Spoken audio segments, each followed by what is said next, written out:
গতবার যে পদ্মপুকুরটা বানিয়েছিলাম সেটা ছিল খুবই ছোট এবং রং তুলি দিয়ে আঁকা এমডিএফ বোর্ডের উপর একটা সাধারণ প্রতিচ্ছবি। যদিও তোমরা সেটাকে প্রচুর ভালোবাসা দিয়েছো, তবে এবার মনে হলো নিজের জন্য একটা জীবন্ত পদ্মপুকুর বানাই, মানে 3D টাইপের আর কি।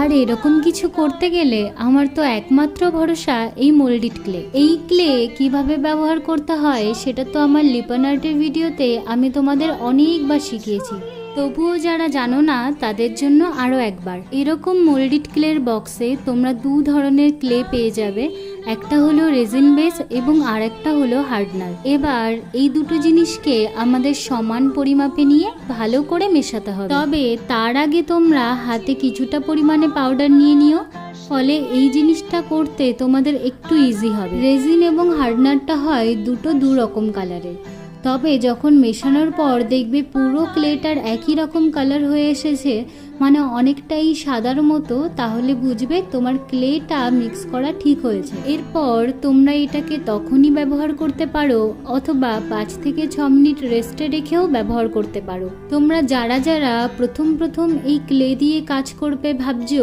তারা কিন্তু একসাথে খুব বেশি পরিমাণে ক্লে মেশাবে না, কারণ রেজিন এবং হার্ডনারকে একবার তোমরা যদি মিশিয়ে ফেলো, সেটা তোমরা যেখানেই রাখো না কেন কিছুটা সময় পর এটা হার্ড হয়ে যাবে, তখন কোনোভাবেই জিনিসটাকে আর কাজে লাগানো যাবে না। তো যাই হোক, আমি তো এখানে মোল্ডেড ক্লে দিয়ে আমার পদ্মপুকুরের সকল পাতা, ফুল, মাছ এক এক করে বানিয়ে নিয়েছি। পাতাগুলো এখানে একটু মোটা ধরনের কাগজ দিয়েও বানানো যেত, তবে আমি যেহেতু জিনিসটাকে একটু লং লাস্টিং করতে চাই, সেই জন্য আমি মোল্ডেড ক্লেই ব্যবহার করেছি। তো এটা ছিল আজকের ভিডিও।